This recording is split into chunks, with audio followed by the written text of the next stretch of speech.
Productions, baby.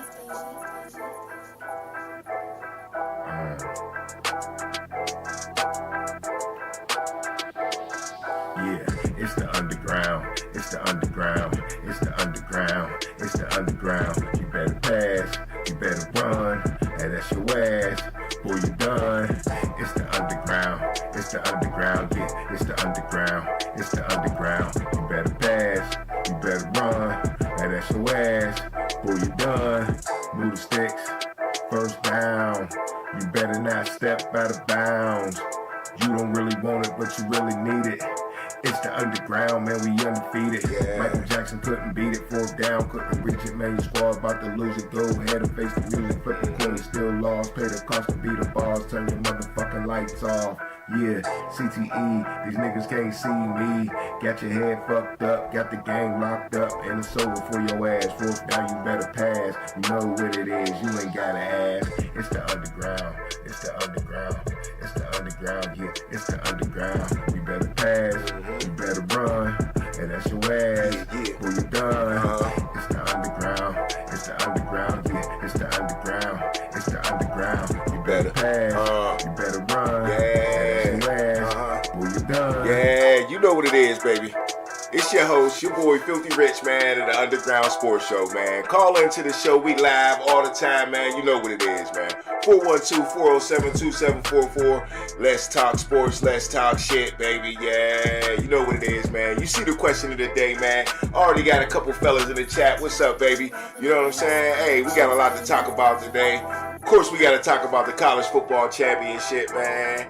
And it ain't over till it's over. College football still going, too, man. We got college football free agency, man. Y'all ever heard of that? That's crazy, man. College football free agency is hot right now. You know what I'm saying? Also, man, we're going to get into this coaching carousel, man. The coaching carousel ain't going nowhere, man. So we got plenty to talk about. And, of course, Championship Sunday, man. Championship Sunday coming up this week, man. Who you got? Let's go.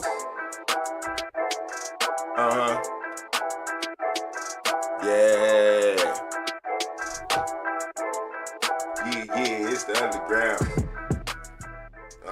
Yeah, I appreciate you, man. Appreciate your salute. Pittsburgh big dog, man. And Jason in the chat also says Shula is the next head coach for the Pittsburgh Steelers, huh? Hey, man, you like Shula, huh? Shula's a young guy, 39 years old. Y'all see what my question of the day is now. So we just going to start there, man. We got a lot to talk about here tonight, of course. But we starting with the question of the day. What type of coach should the Steelers hire, man? Now, you got a name. You got a guy you like. Spit it out, man. Iceman already said Shula is his guy, defensive coordinator. So that's the type of question I'm really asking, man. It ain't got to be the person.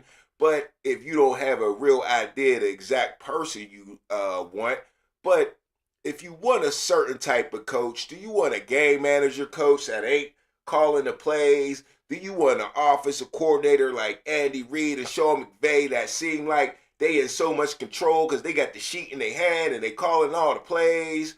Or do you want a defensive coordinator like the Steelers always do, man? Going back into their history with Chuck Noll and Bill Cowher and Mike Tomlin and keeping the defense in Pittsburgh, man. Now, one thing I'll say is usually the defensive coordinators don't call their own plays, right? Usually they're the type of guys that let their coordinators do the thing and they like to manage the game, scream at the ref, make sure the timeouts are getting called, make sure everybody's organized and motivate, man. One thing's about defensive coaches, they're always the biggest and greatest motivators, right?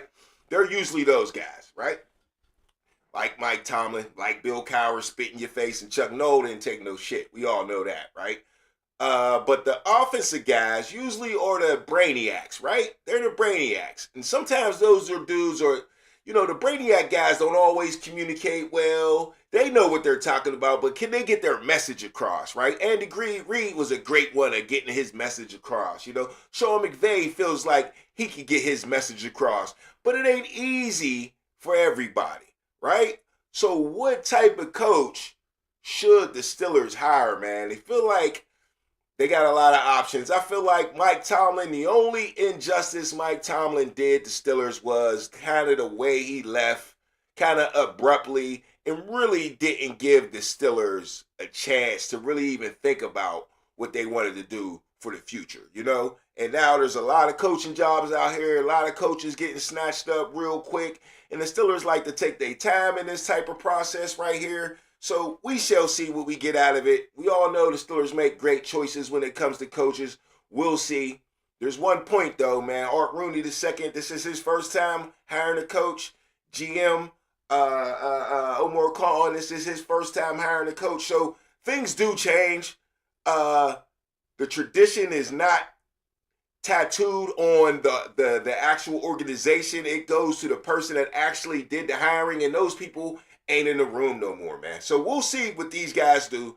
Everybody says the best thing about this job is the longevity, but is that true? Or are the three coaches we had just that good that they created the longevity, right? Because just because you hire somebody doesn't mean you're going to be here a long time. I don't think that's what the Steelers want to tell a coach. I don't. That's not good business. But all right. Iceman in the chat says, I want Flores, but I think they go to Shula. Okay, two different guys. Now tell me why Flores over Shula. Probably because he's been here, done that, right? Right here in Pittsburgh, right? Right here in Pittsburgh. Flores did pretty good in Minnesota and other places he was in Miami. Kind of got screwed over in Miami, right? Shula, defensive coordinator for the Rams, been doing pretty good. Got the pedigree, his dad. I don't think pedigree matters too much in coaching like it does if you're a player like a Shador Sanders type of thing, you know, if you, or Sante Samuels and stuff like that, you know, Cam Hayward even got the pedigree from his dad, Ironhead Hayward, right? So, you know, the pedigree usually shines when it comes to on the field. But as a coach, I don't know. I don't know too many father-son Hall of Fame coach type of things going on. So we'll see about that. I mean, the Rams defense, it does impress me, though. They've been pretty good the past 2 years. I must say that. All right, let's get into the next subject, man. We got to talk about it. College football championship was last night. Man, what a hell of a game, right? What a hell of a game for college football, man. And what a hell of a season for college football. We must say that, right? We must say that was a hell of a season for college football. The playoffs worked out well. And at the end of the day, man, Indiana had a hell of a season, man. Now, my question is about Indiana before we get into the game. Is this the greatest Cinderella story you ever seen? Right? Is this the greatest Cinderella story you ever seen? Now, usually you don't hear Cinderella attached to a 16-0 team or even a team that made the playoffs last year. So you kind of had some expectations for Indiana this year. But still, when I think Cinderella, when I think Indiana, let me say that. When I think Indiana, I automatically think Cinderella when it comes to football. I mean, they've always been the underdog, right? So y'all know where I'm going with this. It's not the 16-0 thing. It's not that they had success last year. We know Signetti was good, but it's still Indiana. You expected the ball to drop, the slipper to slip off at some point, maybe, you know, because, I think Indiana and everybody was rooting for Indiana, man. You seen that crowd last night? When the game first came on, that's the first thing I looked at. They showed, beautiful stadium down there in Miami, and when they showed the drone camera view, they know you no longer use the Goodyear blimp. Remember, you old if you had a Goodyear blimp up there. You know what I'm saying? That's played out. Now you just get you a drone, little man, fly up there, and we get to see everything, right? But all I seen was red. And I seen one corner with orange. And I was like, look, I see who showed up. I see who the fans is rooting for. Even if you ain't, if you just a college football fan, period, a lot of people were probably rooting for Indiana. So I do believe Indiana was a Cinderella story just because if the slipper slipped off, it was going to slip so far, man. It just really felt like, come on, man. It's Indiana. This is their only chance, right? This is their only chance. There's no way. This is just a one-year story, Cinderella story. and they pulled it off, man. But it got very scary. One thing I'll say about that game is Miami just wasn't just going to give it to him, man. And I know Coach had to preach that before the game, man, because I've been in some games like that, man. I've been undefeated and in the championship game, and you know, you definitely get the nerves and the butterflies, man. Because we all know staying on top of the mountain is harder than, you know, getting to the top, right? So now Indiana, everybody giving them the praise, 8.5-point favorite. You know, the crowd is full of your people. And all you got to do is one more game, win one more game to complete the history lesson, right? To make history. And Indiana pulled it off 27-21, right? So shout out to Indiana for pulling off the immaculate season, undefeated. We don't see that much in college football. But the question is Indiana cheating? Now, they ain't breaking the rules, but is they cheating, man? That's what everybody's talking about, how Indiana got these old players and the way Cignetti did it, you know, is, you know, like kind of shady, right? Not shady, but I mean, hey, you got, they trying to say they got grown-ass men out there and all that. Well, you know, I could go sign up the CCAC, right, community college right now, and they taking my money, bruh. They taking my money. Now, one thing you do got to do is if CCAC take my money, they going to want me to go to class to say I'm enrolled in college, right? No matter if I pay or not, they going to take the attendance and see if I'm in class. And the soundbite that killed me, yesterday before the game, was how Carson Beck, the quarterback for the Miami Hurricanes, said he graduated 2 years ago and I don't go to class. The girl, the journalist girl asked him, she said, you know, well, what's the best thing about, what's the hardest class you have, being a college athlete and all that good stuff like that? He was like, he's like, I graduated 2 years ago. I don't go to class. I'm like, oh, shit. He's in the pros. And that's why I opened up the show talking about college football free agency, man. I got more for you on that, but college football is wild right now, man. And a lot of people want it to stop. But Cignetti likes it the way it is, man. The way it is what gifted Cignetti this championship, right? At least so quickly. Now, maybe he could have did this over time if it was the old school way without the NIL. And I'm definitely getting into some NIL in a minute, right?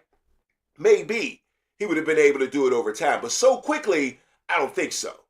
But what he did was, of course, bring in all the transfers and all that good stuff like that. And that's just the new wave, man. That is the new wave. Transferring, moving schools, you know, no loyalty. It's about the money, and it's about winning the championship. And these guys can move around the way they want to move.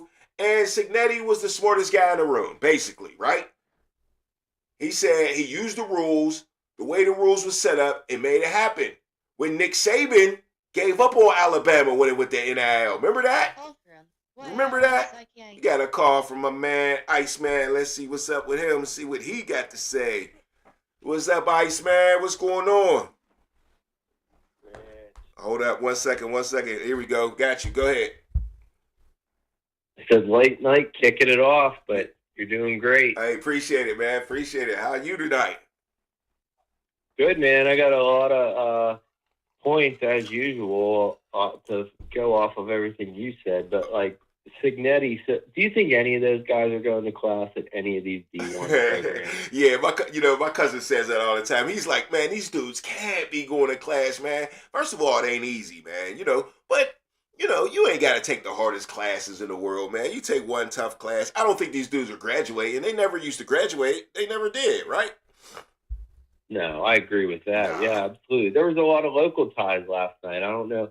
Cignetti, he was his dad was at IUP, and then he left Alabama. I think the best interview I saw, he said, I made $300,000 a year as an assistant in Alabama. I left there and went to Indiana, to IUP, to make $120,000 a year to be a head coach. Wow. He's like, I really bet on myself. Wow. And then also his offensive coordinator is a alumni of Norland, my alma mater. He was and he played at Pitt Mike Shanahan was a wide receiver at Pitt opposite of Jonathan Baldwin. So Okay. Baldwin, I think, was Aliquippa, right? He Yeah. went to the NFL, played for the Chiefs. Yeah, he did. Yeah, he did. I like Baldwin. Baldwin's my guy. Yeah. So there was a ton of local ties in that game last night, and then I don't know, it was a great game all around. It was a great game, man. You know, it started out like Indiana was just going to blow them out. You know, Miami bucked up on them, and hey, they almost beat them at the end of the day if it wasn't for the guy that don't go to class, Carson Beck, just throwing up the ball out of nowhere, man. Like, come on, dude. You got to do better than that if you're a pro quarterback in college. You know what I'm saying? Yeah, absolutely. Yeah. Hey, to get into the NFL, what do you like? Were you surprised with Buffalo firing McDermott? And like, dude, I kind of think that they're going to go for like a veteran guy, as opposed to the Steelers. We're going young. Yeah, yeah.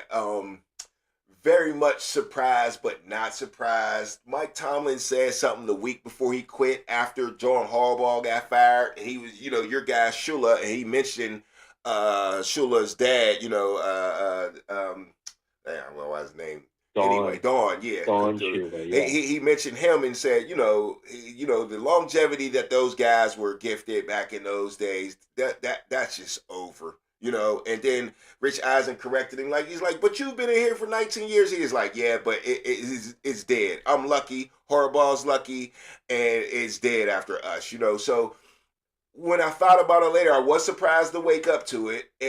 But when I thought about it, I thought about that and said, you know what? That's just these owners not knowing what the heck they be doing, and you know, and basically taking the quarterback side. That's what they did in Baltimore. They said quarterback or head coach. They had a rift, and it was a little different here because it felt like they were blaming him for having a Josh Allen, but still not winning a championship, you know? And you see how that defense kind of failed them at the end, even though it was penalties from the referee. You know, I think the upper office said, you know, your defense is failing us. You got a great quarterback, and you can't get us over the hump. We need a new guy, man. I was surprised like a mug, but hey, I do understand. Just because the way these people think, I wouldn't have did it. No way I'm doing it. I want Sean McDermott to be our coach and bring Dayball with him, and I'll explain that later. But yeah, that's who I want to be my coach. But I can't. No, absolutely. I agree. I think that you know, I don't know, McDermott. Like, I think they're worried with Josh Allen that they're not going to win it. You know, Buffalo has the history of not winning it. But Yeah, I mean, you're going to bring in somebody and start over. It's kind of crazy to me. and that's the right word. The history. The history is the word that triggered me right there. You got the audacity to fire him in this situation when you're known for losing. Buffalo, like, what's going to change, bro? Like, you got something going here. You let Marv Levy lose 4 Super Bowls back in the day, and that's what Tomlin was talking about. Man, Marv Levy would have never made it that far these days, bro. He would have never had a chance to lose 4 Super Bowls in a row. He would have been out of there, at least by the third one, maybe. I don't know, but still, though.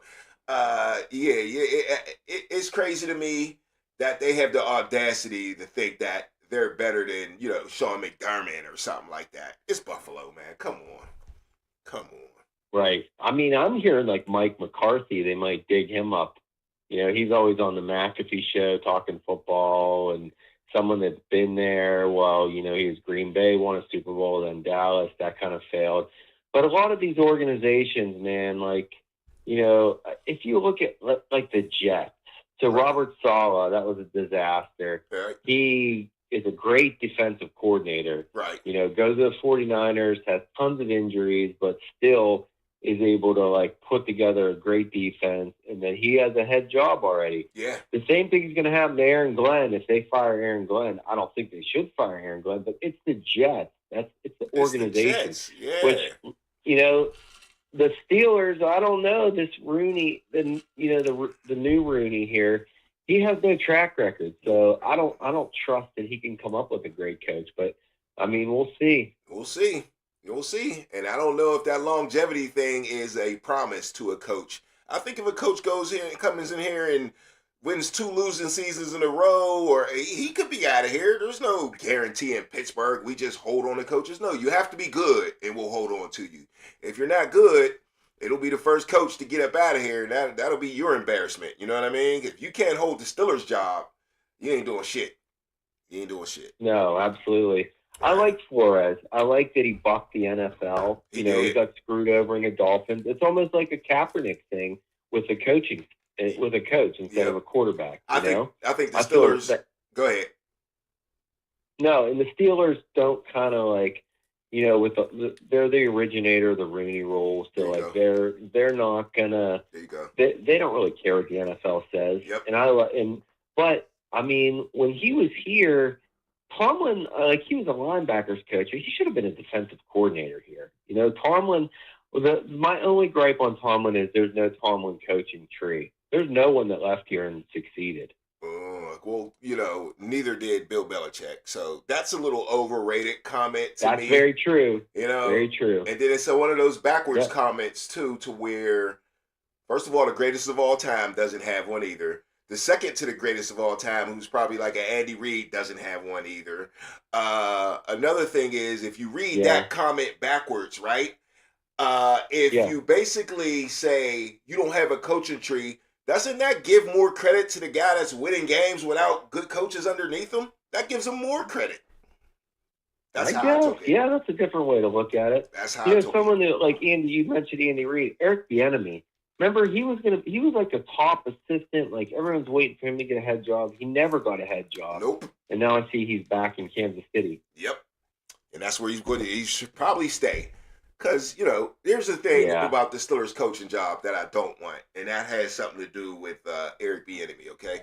He was the offensive coordinator, but we all know he didn't call plays. I don't want some offensive coordinator from, like, Shanahan and LaFleur or Andy Reid, because they call the plays. I don't want no guy that never called plays. I don't. Now, if I'm going to take a guy that never called plays, I want the young boy from the Rams. That past coordinator or whatever. Maybe he's got something innovative in his head, and you never know or whatever. But I'll take him. But other than that, I'm cool on the guys that don't call plays but call themselves offensive coordinators. I'd rather just take a defensive coach and then hire one of those guys to be my offensive coordinator. If you get what I'm saying, it'll be a lateral move, but maybe we can offer some more money. One more thing though, Iceman. Hopefully the Steelers open up their pockets, man. That's what they need to do at coordinator. That's why Mike Tomlin couldn't hire good coordinators. You see what John Harbaugh did? He demanded $10 million from the Giants. That means he knows that owners be cheap. You know what I mean? Or their coordinators, And sometimes you're like, oh, well, why is Tomlin hiring this guy? Why did he hire this guy? Maybe he got Matt Canada because Matt Canada would only be the guy that would work for $500,000 a year, if you catch my drift.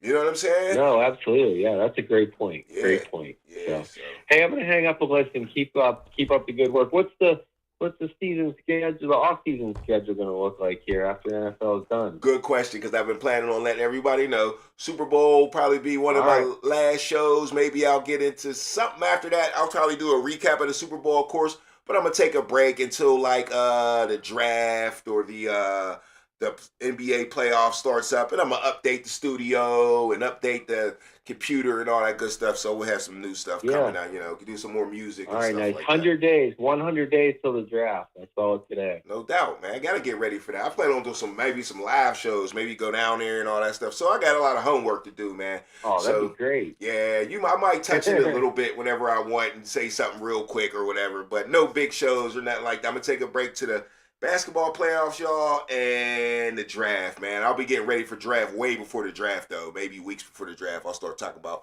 players and who we want to do. So, yeah, it's coming up. All right, man. Love the show. Great work. Hey, appreciate the call, Ice, man. Have a good one. All right, y'all. That's my boy Ice, man, with a lot of good points there, man. A lot of good points. A lot of good sports talk right there, man. But, okay, so, back to the game. Pittsburgh Big Dog, I ain't forget about your comment. Can't put no faith in Beck. Knew he would fold, man. Yeah, he was looking like he was ready to fold all year, all game, man. He came out folding, and then the running back got him back in the game with that big run. And he started to step up a little bit and started getting to his his playmakers. He had to get it to number 10, the young boy, man. He got it to him. He got another touchdown in. So, the defense was pretty much there all game, man. They wasn't too bad. Indiana looked like they was going to fold for a minute, but yeah, Carson Beck did the folding, man. I couldn't believe that pass, man. No way, no way. All right, that's enough for the college football championship. Cinderella slipper stays on for Indiana, but there also is a new chapter in this NIL crap, man. Let's go to the Duke. I'm sorry, Duke. Thinking Duke Blue, right? The Duke Blue Devils quarterback, Darian Mensah, is being sued. Okay, here's the story, y'all. Duke sues Darian Mensah. His own college tries to stop transfer portal entry. Duke University sued quarterback Darian Mensah on Tuesday. A judge denied a request for a temporary restraining order that would have prevented him from entering the transfer portal. Man, Darian Heitner, Mensah's attorney, told ESPN that Durham County Superior Court Judge Michael, I can't say his name, ruled from the bench today, pending a written ruling, and denied Duke's request for Mensah to be enjoined from entering the transfer portal, okay? Heitner said Duke is expected to enter Mensah into the transfer portal on Wednesday. The judge, a Duke basketball season ticket holder and thus a booster, also recused himself from future proceedings, Heitner said. As a result, a different judge, Ed Wilson, will rule on Duke's request to relieve that would prevent Mensah from enrolling at another school, playing at another school, and then licensing his name, image, and likeness to another school. Man, it's going down, man. It's going crazy in college football. That's why I said college football free agency, man. Can you believe it? Duke, who won the ACC this year, quarterbacks trying to transfer, and Duke suing them.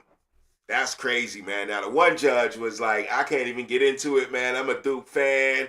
I'm a Duke booster. I got to get out of this, man. I got to get it out of this. So he passed it on to a different judge. And I had to get that one to y'all, man, because that's crazy right there. Crazy work right there, man. I couldn't believe it. They're suing a player for trying to transfer. All right, another guy, man, in college football free agency, Indiana's quarterback. No, not Fernando Mendoza, but Alberto Mendoza. Did y'all know his brother was the backup quarterback? Leaves Indiana, though, to sign with Georgia Tech, man. Indiana transfer quarterback Alberto Mendoza announced Tuesday that he has signed with Georgia Tech. Mendoza, the younger brother of Heisman Trophy winning quarterback Fernando Mendoza, entered the NCAA transfer portal one day after a Hoosier College Football Playoff Championship victory over Miami. Immediately visited and signed the Yellow Jackets, man. The 6'2", 207-pound redshirt freshman threw for 206 yards on 75% passing, rushed for 190 yards, and scored 6 total touchdowns with 1 interception in 9 appearances this season. So, yeah, I mean, he balled out as a little backup every time he jumped up in there. I guess Georgia Tech is trying to get some of the Indiana love. Maybe they offered him a lot of money. This article doesn't talk about money. But, hey, one thing I know is college football free agency is well and good, bruh. It's well and good. And it's like the NFL now, man. This is crazy out here, bruh. Crazy. And you would think Mendoza would have some loyalty to Indiana after winning the championship. Maybe go back to back, man. That would have been crazy. Brothers, starting quarterback, going back to back in a college football championship. That would have been a wild one, y'all. That would have been a wild one. But yeah, that's it on the college football instant replay, man. Great college football season, man. Can't say enough about college football. It was real good this year, man. The only thing they got to fix is going to 16 teams next year, man. And we'll have more fun in the playoffs, man. Nobody getting the bye. Mano y mano. Let's get it on and let's go, man. All right, yeah, man. Let's move into something next here on the underground, man. Coaches. Let's get into some coaching, man. Let's get around the league and get into some coaching. The coaching carousel is well and alive. We mentioned earlier, me and Iceman on the line mentioned Robert Saleh picking up the Titans job as the defensive coordinator. Once again, he did a great job in San Francisco putting that defense together. lost their best player, but still played well even after that big loss to the Seahawks, man, getting beat on 41-6. I guess the Titans were still impressed. My only thing about this job right here for Robert Saleh is he ain't walking into much, almost looking like the Jets job. And when I thought about the Jets job, I thought about him and Zach Wilson. Here he is with another young quarterback. He wasn't very successful with Zach Wilson and training him up and getting him right. But maybe Cam Ward is just a natural, man. I didn't look like a supernatural last year in his first season, but he stepped his game up toward the end of the season. And Robert Saleh is going to have to get some players around this kid, man. One thing they did say is the Titans got a lot of money to spend, so hopefully they let Robert Saleh spend that money, and he's going to need that money. He needs a team around Cam Ward. It is going to look the same. You know, defense hasn't been that bad the past few years in Tennessee, though, so I got a feeling he'll whip that into shape. And he had the Jets defense in shape, but in today's football, you ain't going forward without no offense, man. You're not, especially if you ain't Mike Tomlin. Your defense ain't about to drag you to no playoffs, right? Other guy we talked about, Sean McDermott, out in Buffalo, man. Hey, like I said, man, come to Pittsburgh, Sean McDermott. I'll take it. Bring Brian Daboll with you. I don't even like Brian Daboll like that, but I'm kind of desperate for some offense right now. I like the defensive coach, like I said. He ain't calling the plays. He'll manage the squad. Maybe he keeps Terrell Austin around. Probably not. He'll probably bring in his defense. He does run the 4-3 defense. Remember, Sean McDermott is the coach that took the Carolina Panthers to the Super Bowl when Cam Newton was there. And that defense was legit, bruh. That defense was legit all the time when he was in Carolina. So that's how he got the job for Buffalo. And, man, it's tough, man. It's tough because, you know, did Josh Allen always let him down? Nah, but his team did. His team definitely let him down in times. They ran into some juggernauts, man. KC and all that over the years. They ran into Baltimore a few good years. And, you know, Josh Allen and the Buffalo Bills were 0-7 in overtime games, man. Just a lot of bad mojo, bad luck. So I guess the owners just wanted to squash the thing. Of course, you know, they're going to take Josh Allen's side. He's the young stud. We'll see what type of coach they get. Or they're going to go offensive guy. Will it be Brian Daboll? Will they bring him back? Because he is their old offensive coordinator before Joe Brady, right? And I didn't like Joe Brady's offense as much as I liked Brian Daboll's offense, but I must say Brian Daboll had better receivers there, and that's nothing to do with coaching. Like I said, coaches don't have the power people think they do. The wide receiver room was terrible the past 2 years here for Josh Allen. If he could get back to the Stephon Diggs days and stuff like that, and have a number one receiver, Josh Allen could be a much better player, man, and really get you over the hump, man. I wouldn't have gave up on that whole thing they had going. They win games every year, man. So, you know, being impatient is a motherfucker. And this goes back to Mike Tomlin and his longevity and how I was talking about the Steelers. Oh, they keep saying on the news and stuff like that, it's guaranteed longevity. That's what the Steelers going to push to their head coach, who they want. No, man, it's not true. If Mike Tomlin doesn't win that Super Bowl early, I don't know if he gets that chance, man. We don't know that. You see, Sean McDermott, he never won that Super Bowl. They cut him off. I guarantee if Sean McDermott had a Super Bowl in his second season, that man still would have that job. Even after these losses or 7 losses in overtime, he still would have that job. All off of that Super Bowl ring, I guarantee you. So yeah, man, don't hate on the past of a man, because that counts, man. That counts. Or Sean McDermott would have his job. All right, Jeff Hafley, also the Green Bay defensive coordinator, goes to the Miami Dolphins. You know, I mean, he was cool in Green Bay. I guess he was cool. I would have kept Mike McDaniels over this guy. I mean, but they might be thinking what I'm thinking. Defensive coordinator, we need a leader. We need a guy not calling plays. We need a guy in control of the game. So they got to be thinking that. And, you know, Mike McDaniels lost the team. He lost the locker room. And when you lose a guy like Tua, that's bad. Somebody like Tyreek Hill, you know, he's going to do his thing. But Tua, mild-mannered type of guy, when you lose him in the locker room, you know, that's a bad sign. So he definitely, I guess, deserved to lose his job. But we'll see if this guy can do any better. But Mike McDaniels did pick up a job for the Chargers. He is now the Chargers offensive coordinator, and that scares the hell out of me. You know, a lot of people here in Pittsburgh would have took Mike McDaniels as the offensive coordinator and been happy, right? But he tags up with Jim Harbaugh out there for the Chargers. And I think Harbaugh is an offensive guy, even though a lot of people look at him as a defensive guy. He's a well-rounded guy, but we all got to remember he was a quarterback.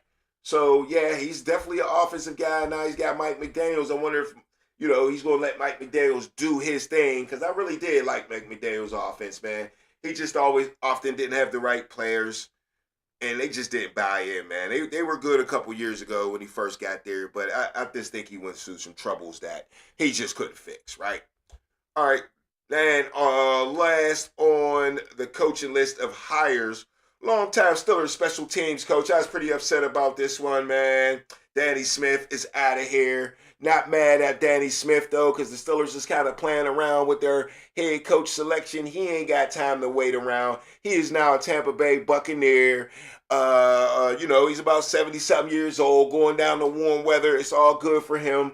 I was really liking Danny Smith, though. We had a great season in special teams this year. Great season in special teams. We had a special teamer make it to the Pro Bowl. We had no kick returns, no punt returns. You know, I don't think nobody blocked a punt or nothing like that. The only kick return I remember that pissed me off was the last one in the Baltimore game where my man ran it back damn near to the 50 and almost set up the field goal. So, other than that, man, great years out of Danny Smith we had. I hate to see him go, but he had to make a decision, man. He can't wait on the Steelers, and then they don't bring him back, and Tampa Bay hire somebody else. You're a special teams coach, man. Somebody wants you. You take that check, man. You go, man. So shout out to Danny Smith for that. He's a hell of a coach, man. I hope they got a lot of chewing gum down there in Tampa Bay. You know what I'm saying?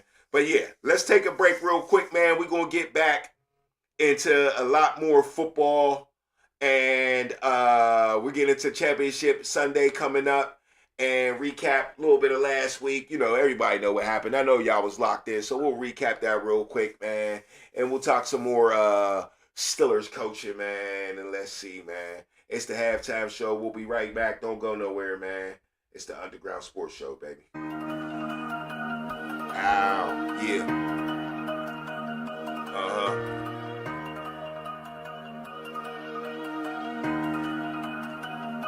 It's halftime. Yeah.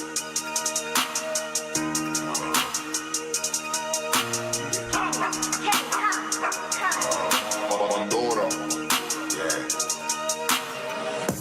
It's halftime. It's halftime. I'll be right back. It's halftime. It's halftime. It ain't over yet. It's halftime. It's halftime. I'll be right back. It's halftime. It's halftime. It ain't over yet. It ain't over till it's over. Pull back, run you over. It's the halftime show. We need a turnover. Pick six. It's your boy Filthy Rich. Turn me up in this bitch. Hit the like button. That's the right button. Call in to the show if you know something, but you probably know nothing. Not my fault that you're playing for the wrong team, wrong scheme. Strike you out like Paul schemes. It was all a dream. You never gon' win a thing. Nah.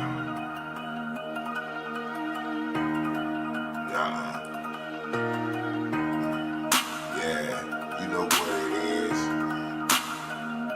It's halftime. It's halftime. I'll be right back. It's halftime. It's halftime. I'll be right back. It's halftime. It's halftime. I'll be right back. It's halftime. It's halftime. It ain't over yet. Yeah, you know what it is, baby, huh? Yeah, it's the Underground Sports Show.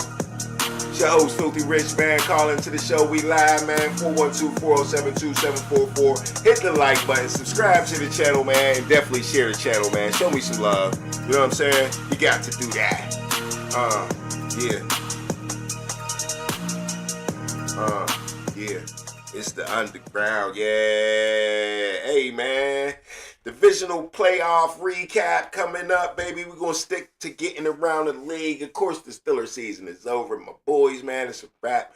We can talk about coaching later. We got plenty of time to talk about that because I do believe the Steelers are going to take their time. They don't need to rush, man. And it ain't even their fault that they taking their time because, you know, Mike Tomlin hit them with the right away, like, out of nowhere. So I think they were caught off guard. I'm starting to believe that story more and more. I didn't think Mike Tomlin would do that type of thing, but once the players was crying and the way the Roonies came out and said it, yeah, that's what it was. But let's get into championship Sunday, man. The New England Patriots versus the Denver Broncos and the Los Angeles, about to call them St. Louis, the Los Angeles Rams versus the Seattle Seahawks. Man, we got some matchups though, man. You might not like the teams, but we got some good football playing teams, man. Now, I know us in the Berg, man, we hating the Patriots, and we damn near hate Denver, too, man. Denver's always in the motherfucking way.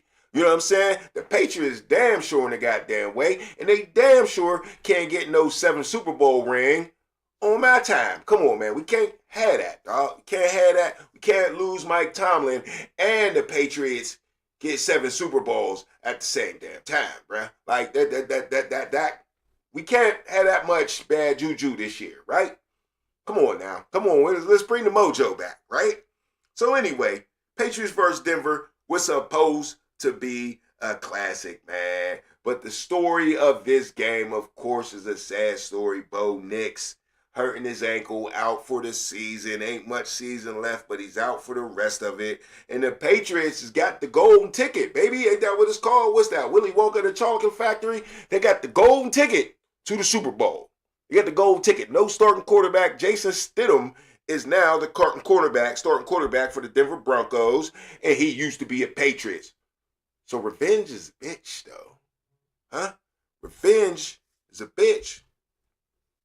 That's what Tupac said, right? Tupac said something like, revenge is the sweetest joy next to getting... Yeah, right? Yeah, that's what he said. Revenge. Come on, Stidham. We need you to get some revenge on your Patriots, brother. Because ain't that the guy, Bill Belichick? He was liking him a lot, man. He was liking him a lot. And the boy can throw the ball up. You know what I mean? He tall. Sean Payton, get him right. Get him right. We need a favor from Denver, baby. Need a favor. But okay. We also got the Rams and the Seahawks. Divisional game in the NFC Championship, right? Wow. The NFC West this is one of the strongest divisions we've seen in a long time. Just shout out to them. Shout out to the Seahawks for dominating through and through. No one seen the domination of the Seahawks coming. And I feel like the Seahawks got better and better and better and better all year, right? Y'all feel that? They got better and better and better all year to where they were like, by the playoffs, they was like impressed, bruh.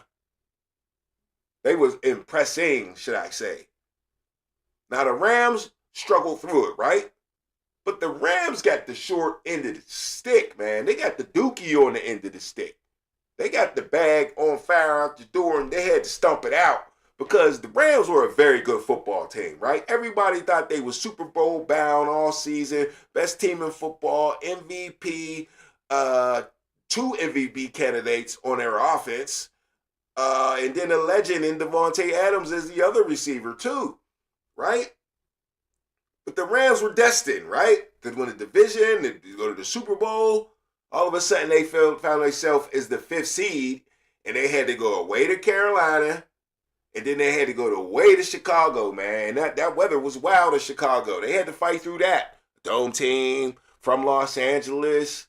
A lot of people was doubting Matt Stafford in the weather over Caleb Williams, and I just wouldn't do it, man. I just wouldn't do it. I knew these NFL players was going to buck up because that's what they do, man. I've seen it too many times. They scream out whether they're going to be affected, and then they throw the ball all over the place. You know what I'm saying? They throw the ball all over the place no matter the weather because, you're a baller. Once you get warmed up, it's time to go. Once you start feeling the moment, and the moment was too big for any of them dudes to be cold, man. It was huge for the Bears. it was huge for the Bears. Ben Johnson's first year. Caleb Williams finally showing y'all I'm a guy. Because there was doubts about Caleb Williams at the beginning of the year. We all know that. A lot of people still liked him. If you picked him in fantasy, you got you a little sleeper, you know. But yeah, there was a lot to gain for the Bears. Now for the Rams, it was more like a lot to lose, right? Now Sean McVay, I think he's up there with Andy Reid, his best coach in the game, and I feel like he and his team can, and Matt Stafford can solidify a lot of shit winning the Super Bowl, right? Sean McVay can put himself almost in the Hall of Fame. I mean, you win 2 Super Bowls, you're automatically in the Hall of Fame, bro. The criteria is set by all these other dudes they got in the Hall of Fame. That's what I be arguing about Mike Tomlin, bro. He's in. The stats are there. There's no stopping it. I don't care what you Yinzers say about 7 Super Bowl losses. Nobody gives a fuck but us. The people that vote from a distance in the Hall of Fame, they look at this dude way different than y'all do, bruh. Way different. So you just got to admit that fact. And so, yeah, back to the Rams and Sean McVay. He's got a chance to be the guy, and Matt Stafford got the big guy to be the guy. I mean, Matt Stafford was kind of one of them low-key considered Hall of Famers in Detroit, but it was like, you ain't winning, bro. You ain't winning. And you know how that quarterback and winning thing go. He comes to the Rams, gets all the wins he needs, takes them to the Super Bowl, and if he got a chance to double down on that, man, that'll solidify a lot for the Rams. So there's a lot going on here on Championship Sunday, as you can see, as I ramble on, right? So let's look at some Super Bowl matchups, right? Super Bowl matchups. You got the Patriots. Let's say since the Patriots got the golden ticket for the freebie, right? Let's say the Patriots go to the Super Bowl against the Seahawks, who's the, number 1 seed in the NFC. Let's say that happens. That's a repeat, right? We've seen that already. Patriots beat the Seahawks in the Super Bowl with a last-second interception and a goofy play by everybody for Seattle, right? Why throwing the ball? Why are we throwing the ball? Should have gave Vispo the ball, right? And the Patriots win that Super Bowl over the Seahawks. The Seahawks could have been back-to-back Super Bowl championships, which is one of the hardest things to do in football. And Russell Wilson blew it. He blew it. His career was really never the same after that. Not that it wasn't successful, but it was never the same. L City Sports in the house. What's up, my dog? Drake May, what you got to say about Drake May? Now. I'm talking Patriots here.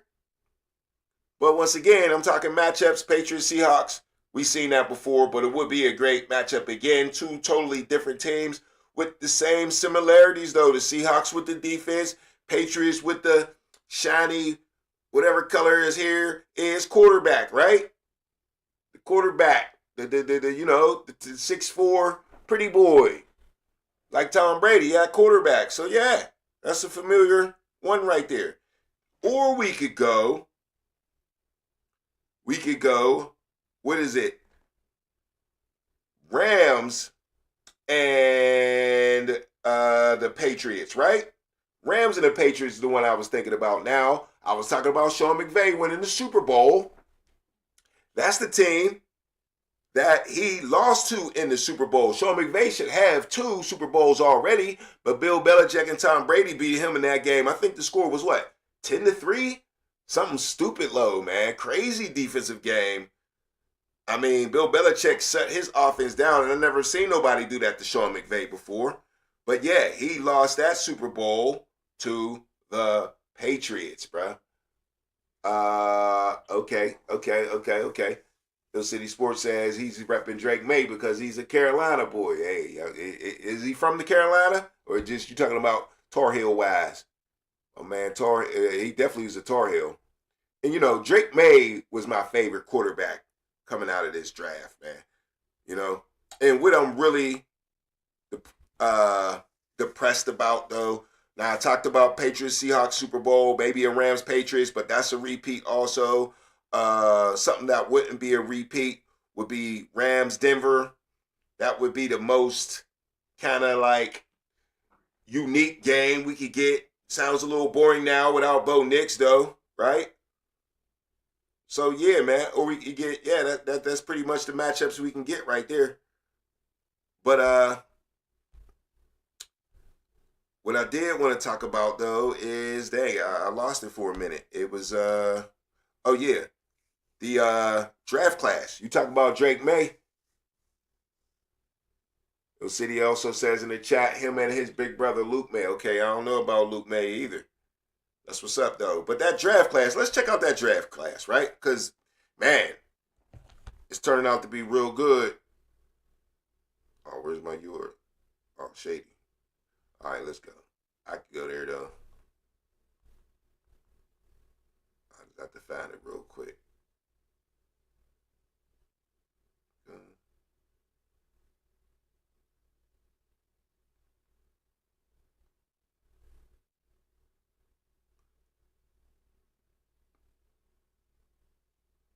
Past draft results, okay. All right, go back to 2024. Caleb Williams was the first pick in the draft. And they got that pick from the Carolina Panthers. It's funny. Caleb Williams is the first pick in the draft. Jaden Daniels the second pick in the draft. And Drake May is the third pick in the draft. Now, the fourth pick in the draft is Marvin Harrison Jr., and everybody thought he would be the best player even out of those four players. And he is the worst player out of all those four players. Okay. Luke May played for the Tar Heels basketball team. That's what's up. That's what's up in the chat, Ill City says. So yeah, Caleb Williams, Jaden Daniels, Drake May. 1, 2, 3, man. And look, all them dudes looking like Hall of Famers right now, man. That's crazy work. So this draft already looked like it's about to go down in history. If Marvin Harrison Jr. decided to step up, he would be nice. Now in fifth place is Joe Alt. Joe Alt is the man. He got hurt a little bit this year, but Joe Alt is the man out there at tackle for the Chargers, bro. So them is 5 home runs. Oh, well, at least 4 home runs right there. But let me give you number 5. Number 6 in the draft was Malik Neighbors. That's 5 home runs so far in the top 6 picks, man. You know what I'm saying? You pick Malik Neighbors over all these dudes in fantasy football right away next year. Malik Neighbors is the number 6 pick. And this draft is crazy. So far, it's Caleb Williams, Jaden Daniels, Drake May, Marvin Harrison Jr., Joe Alt, and Malik Neighbors. That's wild, man. Michael Penix Jr. is number 8. I skipped 7, my bad. J.C. Latham is the offensive tackle. Rome Aduze at number 9. And Rome Aduze, man, he didn't show much in this last game. He did catch the other catch in the Green Bay game to bring him back, though. Rome Aduze is that dude, though. Rome Aduze is that dude. Now, J.J. McCarthy was number 10. A lot of people say that's a bust, but I like J.J. McCarthy low key, man. I really do. Low key, I like something about J.J. McCarthy. It's the fire. It's the fire that he got in him, you know, and he got some talent. He can run around, you know. He get a little mojo. He got to connect with wide receiver, though, man. He got to connect with him. That was his downfall. He couldn't get it to Justin Jefferson at all. All right, number 11 is Olu Fanchunu.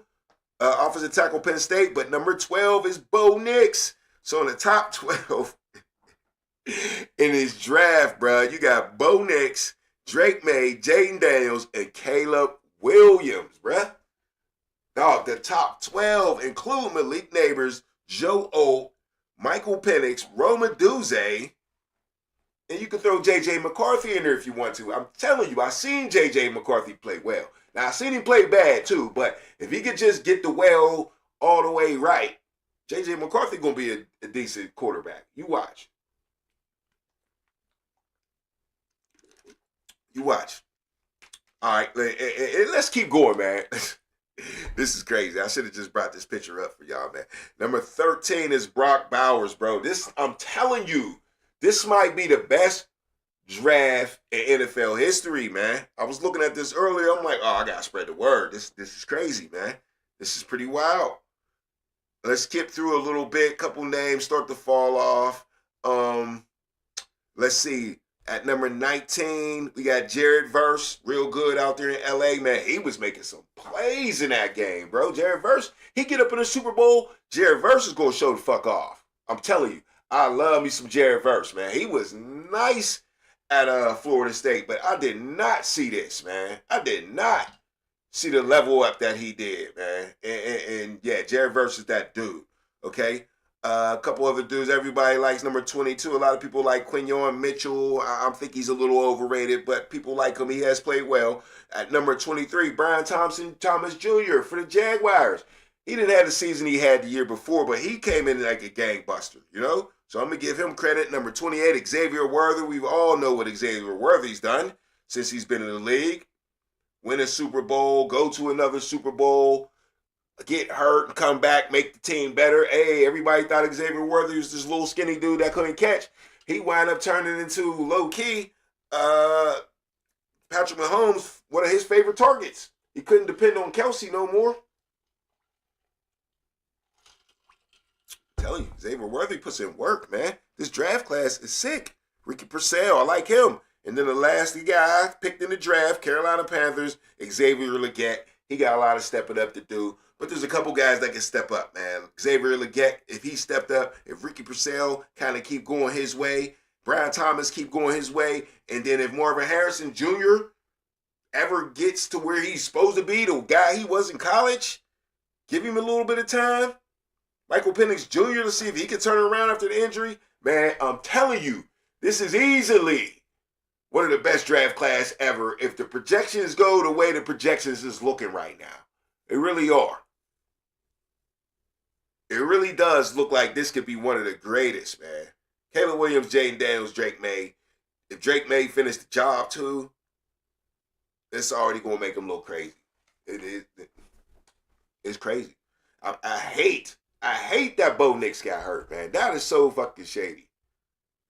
That is so shady, man. That is not, if you love football, man, you just want to see the best of the best go against the best of the best. And Bo Nix was balling, man. Balling. As a sophomore, him and Drake. And that's what we stole. That's what they stole from us, man.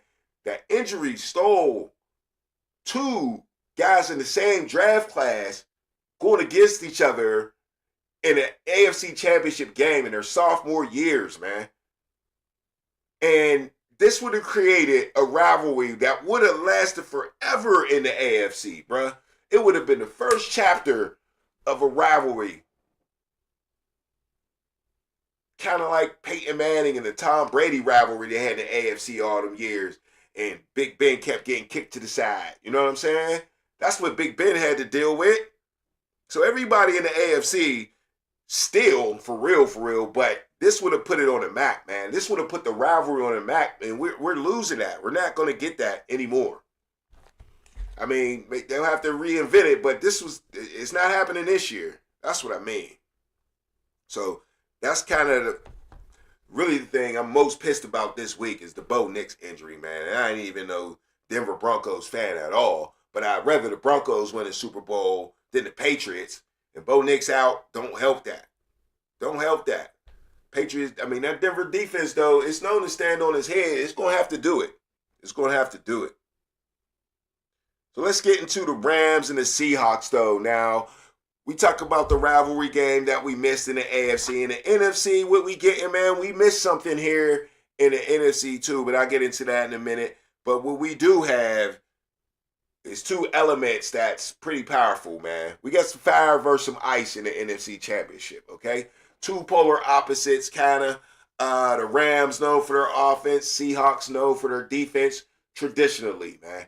Traditionally, you can always go back to, the Rams and the Kurt Warner Rams, the Eric Dickerson Rams. Rams always been known for their their offense. But the Seahawks, man, the Legion of Boom set them up. The Seahawks were never much before the Legion of Boom. I mean, they had a couple years where they tried, but nah. They tried to win the Super Bowl against the Steelers, but nah. You know what I'm saying? But they still, even then, were more of a defensive team. You know what I mean? And the Seahawks, man, they're that defensive team this year, man. So this is fire versus ice. It's one of them, what's going to give? And in these days and time, man, offense usually doesn't give, but The Seahawks and the Rams, the Seahawks already know these boys, man. This ain't nothing new. This ain't nothing new at all for these boys. Let's see who won the what game. The Seahawks back on December 18th beat them 38-37. So the Seahawks ain't worried about scoring on the Rams. And the other game, the Rams won 21-19. So they got into a little battle on that day, right? So, man, this is just two teams. These is like two brothers scrapping right here, man. Anybody could come out in this one. Anybody could come out.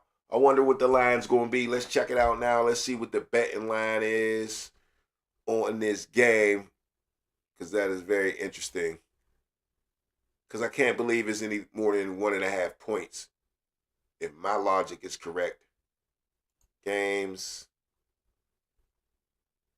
plus 2.5, man. Yeah, that's crazy. The Rams are still a field goal type of game. Same thing. A little disrespectful with the extra point for the Rams. But the Seahawks have been playing lights out, and the Rams have not. So maybe that's the reason for that extra point. Rams struggled with Carolina, played around with the Bears, and then Seattle's just running through the Niners like it's nothing with the number 1 seed. Looking very impressive. But, hey, man, this is mano a mano right here. Don't be scared to bet on the Rams. Do not be scared to bet on the Rams. But what we missed, okay? What we missed, and then a couple more things that we did get. We're going to miss Zach Charbonnet. He's out with an Achilles in this game, man. That's big for the Seahawks. So we'll see if the Rams can take advantage of that. Also, if the Bears would have won, okay? If the Bears would have won, we would have had a coaching matchup that would have been epic, okay? It would have been Mike McDonald versus Ben Johnson, right? It would have been two coaches that were up for Coach of the Year. And I think Mike McDonald's in his second year of coaching. And, of course, Ben Johnson's in his first year coaching the team. So that's epic enough just to be in an NFC Championship game right there. But we missed out on that. But what that did show us, though, is Mike McDonald. Mike McDonald is the Coach of the Year. He's the Coach of the Year. Now, the only person that can contest this man right now when it comes to Coach of the Year is Mike Vrabel in New England. But Mike Vrabel been there, done that with other teams, honestly. But still, to just scoop up the Patriots in their first year, make Drake May look like an MVP candidate. The defense is legit. And, they might be on to the Super Bowl. So, this weekend, I really think it's going to decide who the Coach of the Year is, without a doubt. It's either going to be Mike McDonald or it's going to be Mike Vrabel, okay? If they both lose, it's going to McDonald. If Vrabel wins and McDonald lose, Vrabel got a chance, okay? And if Mike Donald, if they both lose, then it's on Mike McDonald, or just because of where they both made it to, and Vrabel's got his history of being in the league and being a coach before, so they'll dock him for that. But yeah, but we do got Puka Nacua versus Jackson and Jigba for Offensive Player of the Year also in this game, right?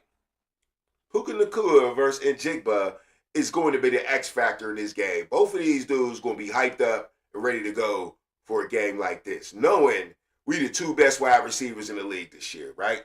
No more is it Jamar Chase. No more is it Justin Jefferson. It's me and you, my man. It's Puka Nacua and it's Jackson and Jigba. Okay? Two best receivers in the league this year. And they going toe-to-toe. And they going to show what's up, man. They going to show out. I know they are, man. I know they are. I know if I was a wide receiver out there, I'd be thinking that, bro. I'm thinking, it's me versus you. Even though we ain't on the field at the same time, every time you do something, I'm going to do something, man. Call my number all day. All day.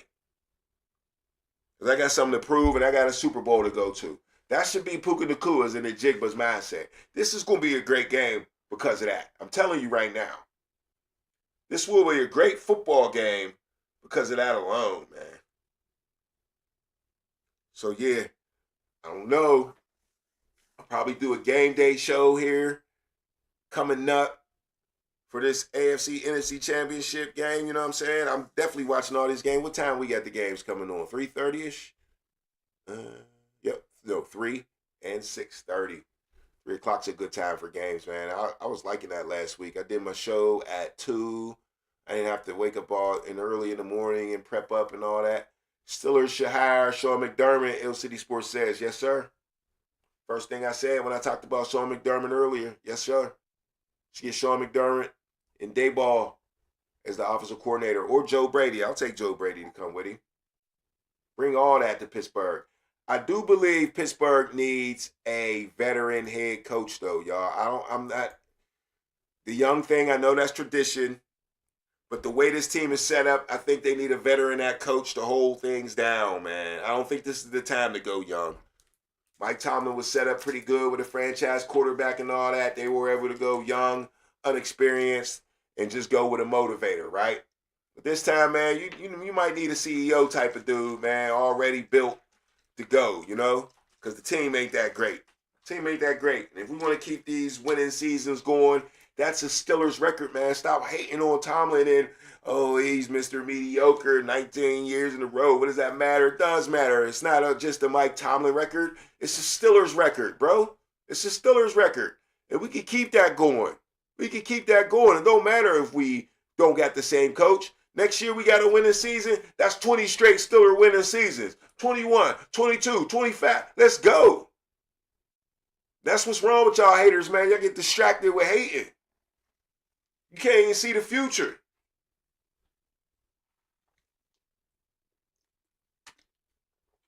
Boy, y'all haters a trip. Y'all haters a trip. I couldn't even get into Debo tonight again, bruh. Couldn't even get into Debo tonight again. I think I'm going to say that for game day to give, you know, some Steelers talk, some love, you know what I mean? Because I hate, you know, running my mouth and don't get a chance to talk about the Steelers. So, you know, on Sunday, when we do the pregame for the championship game, I'll get into debunking Debo on Mike Tomlin not being a Hall of Famer when he answered his own. He really, you know, made my point as he spoke. So I'll get into that. I'll save it. Y'all heard everybody else. I'm going to save mine. You know what I mean? Chill out for a minute. You know, cause I'm telling you, there's going to be less and less Steeler talk. Maybe we'll have a head coach by Sunday or something like that. And I might be on here before Sunday, man. I might have to jump on something like that happening. There's too much to talk about, you know? But y'all see the question of the day, man. What type of coach should the Steelers hire? You know what I'm saying? My man LAB on Ill City Sports, he's definitely thinking we should get a veteran, older coach. Defensive coordinator. That's what he's thinking. That's what he's thinking. And bring that Carolina love. I know he got that in the back of his mind too. I told him who he was if you missed it earlier in the show. I told him who Sean McDermott was. That's the guy that took Carolina to the Super Bowl with Cam Newton. And that defense. And made your boy, what's the linebacker's name? Made him one of the smartest players in NFL history, honestly. Made him one of the smartest players in NFL history. That defense was turned. Linebackers was everywhere. It won't be the 3-4 no more, though. Sean McDermott coming. I warned y'all about that. Times is a-changing, man. Because the Steelers didn't really want to do this like this. The Steelers didn't really want to abruptly find out that we needed a new coach. That's not how the Steelers work. They work very slowly. Very slowly. Just like Pittsburgh. You know how we be in Pittsburgh? Oh, we get everything last. Yep. We slow up this motherfucker. We slow. We ain't real fast like the rest of the North. Detroit, Chicago, and New York, and New Jersey. You know, everybody know Pittsburgh is the South of the North, baby. You know what I'm saying? We slow a little bit. It's all right, though. Don't get caught slipping in the slow. You know what I'm saying? Don't get caught slipping in the slow. That's all I know. You know? Yeah, man. It's the Underground Sports Show, man. Appreciate y'all coming in and out. chit-chatting with me. We went over a lot of stuff tonight, man. I'm going to save my Debo for later. Like I told y'all, man, NFC Championship set, AFC Championship set. I'm sick about Bo Nix, man. They did us dirty like that on this one. But, hey, we going to get something good out of this season no matter what. Y'all can see it's already lined up, man. This is 4 good teams. We going to get something out of it. The best thing I could ask for is an upset by the Denver Broncos without their quarterback, because I am not feeling the Patriots right now. I hate the Patriots more than I ever hated the Patriots. My boy Tom Brady's gone. It's the only thing I ever liked about the Patriots. And maybe Curtis Martin too. But still, bruh. You know what I'm saying? No. We just don't need this. We don't need this. All right, man. Y'all keep digging, man. I'm out of here, man. It's the Underground Sports Show, man. Hit the like button. Subscribe to the channel. Do all that, man. Show me some love, too, man. Hit the like button. Ow, man. Keep digging. It's the Underground Sports Show. We out of here. Go dig.